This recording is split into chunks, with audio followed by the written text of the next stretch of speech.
According to a Gear Gods article, this is 5 ways Djent ruined metal. 1. It expedited a race to the lowest possible tuning. Tunings went from 7-string guitars in B standard, to drop A, to drop G, then to 8 strings, and then to 8 strings in drop E. That's a full octave down from the standard tuning E.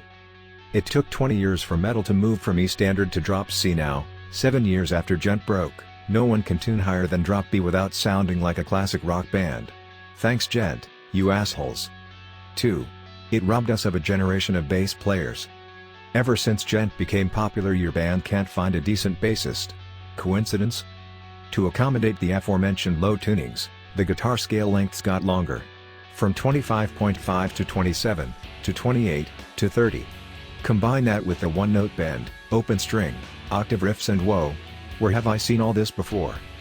Baritone, rhythmically focused riffs played one note at a time. Yep. Djentists are all basically playing basses. No wonder there are no actual bass players around anymore, they all bought Rondo 8-string guitars and started their own genre. 3. Its declining popularity might drag Meshuggah down with it. For a long time Meshuggah were singular. They had an aura of mystery. They were unfuckwithable. Now a flood of bedroom producers in V-necks, with slate drums, and Mayon's guitars have oversaturated the market with a second-hand imitation of their style. It's gonna end up really dating Meshuggah's sound because they're so similar.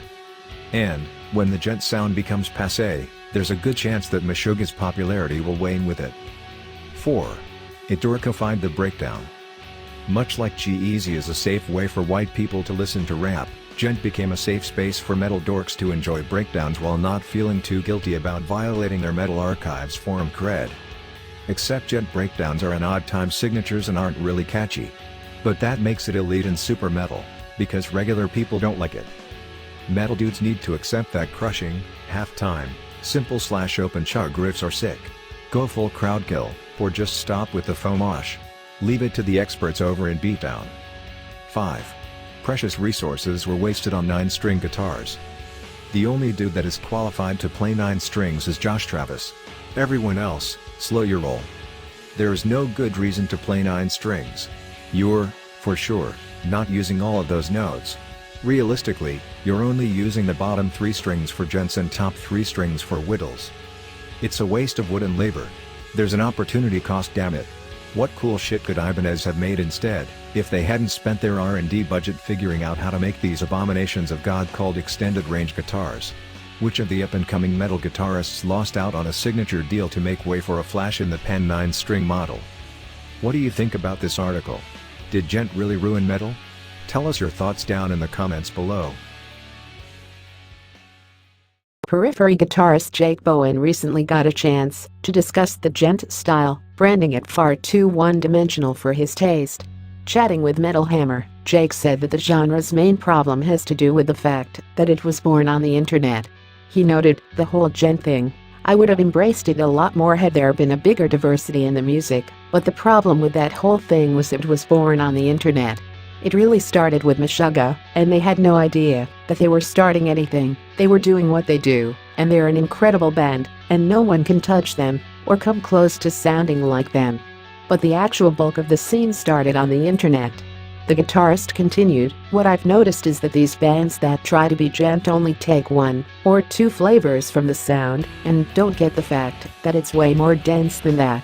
So you'll only hear 2 types of things happening in a lot of mediocre Djent bands' music, and it's not engaging enough, and it sounds like everything else.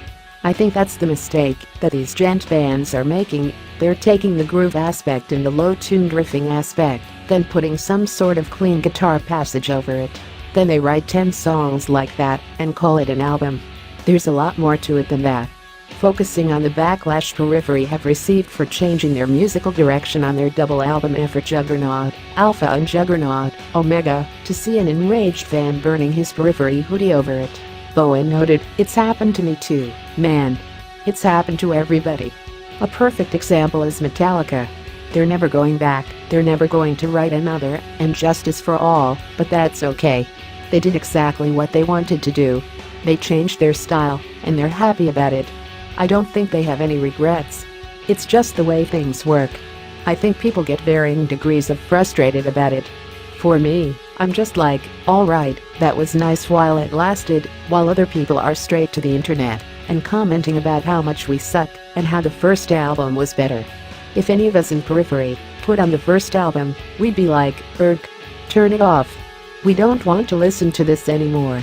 We still play the old stuff occasionally on tour, but we are over it. We want new stuff. There's not a lot of sympathy for us that we have to do this stuff every night. It's expected. And we're happy to play it. We want to play it. I don't want to send the wrong idea. It's just after doing it for a certain amount of time, it's old stuff. It's like eating the same dinner every night. You want to try something else.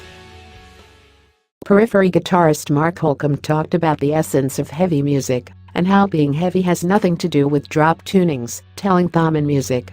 He said, you can sound heavy in any tuning. To me, it's about intent. It's about writing. It's about the attitude of a riff. It's about what it embodies and how it comes across. And even lyrics. The lyrics can make a part seem heavy as balls. There's so many things. A freaking drum beat. A drum beat. If you put a straight 4 on the floor drum beat over New Groove, or the walk-off 2010's Periphery or something like that, it would be the least heavy thing ever. It's not about the riff. It's about everything coming together. Mark also talked about Periphery's approach to writing music, saying, we like to do our writing together in a room. I'm saying me, and Misha, and Jake, the 3 guitar players. We'll sit down, and if Jake says, I've got this riff, check it out, or Misha's like, check out this riff, and plays it. It's for Marigold. The first time I've heard that, I was like, oh god, this is going to be a sick song. But none of us said to each other, you know what would sound better? If we played it on the 8th string. None of us ever do that, because you start to lose the spontaneity and original sort of fire of the riff. The reasons that riff was crafted, that it just sort of sparked out of nowhere out of your head. It's an amalgamation of the tuning, the action on your guitar, your headspace, so once you start to swap out one of those variables, you could lose it.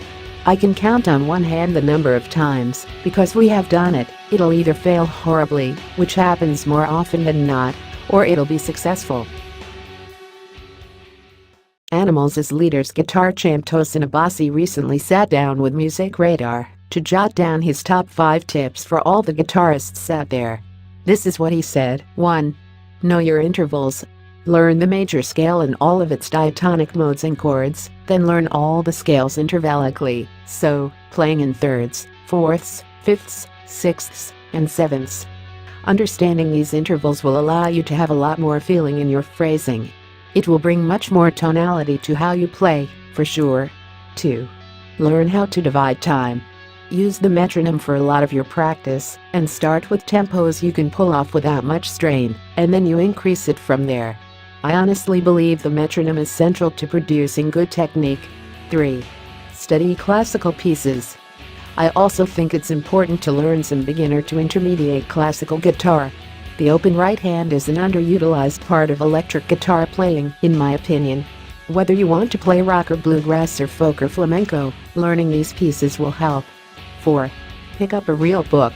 Learn some jazz standards, because that will show you how harmony works within keys and will ultimately help you understand voicings better. It really blurs the line as to how guitarists think. A lot of players look at scales and don't realize that chords are simply certain notes played simultaneously. 5. Don't forget other instruments make music too. Don't be afraid to look at other instruments, from bassists to horn players to pianists, even listen to electronic music. It's really interesting how a lot of that stuff utilizes arpeggiators in an instrumental context. Plenty discussed his favorite guitar chords recently with Total Guitar, saying, one chord I use way too much is the major 9th. For example, try fretting the 7th fret on the G string, 5th fret on the B string and 9th on the E, so you get the root, 2nd and major 7th. There's the weird dissonance to those notes. It's happy but it's not cheesy happy, it's an intelligent happy chord. Another type I use could involve the 6th fret on the D with the 5th frets on the B and E strings, muting the G string. Raising that 6th fret note 1 semitone up gives it a nice resolution. There are various tonalities like that which I enjoy implementing. It's the same concept with my lead playing. I like to take a note that isn't quite the one you want it to be. It might be next to it. That's appealing because you can string the listener along without ever getting to the destination. It's almost like a rambling story when people don't land on the route. That's what I find satisfying. That's what makes me want to hear a guitarist keep playing.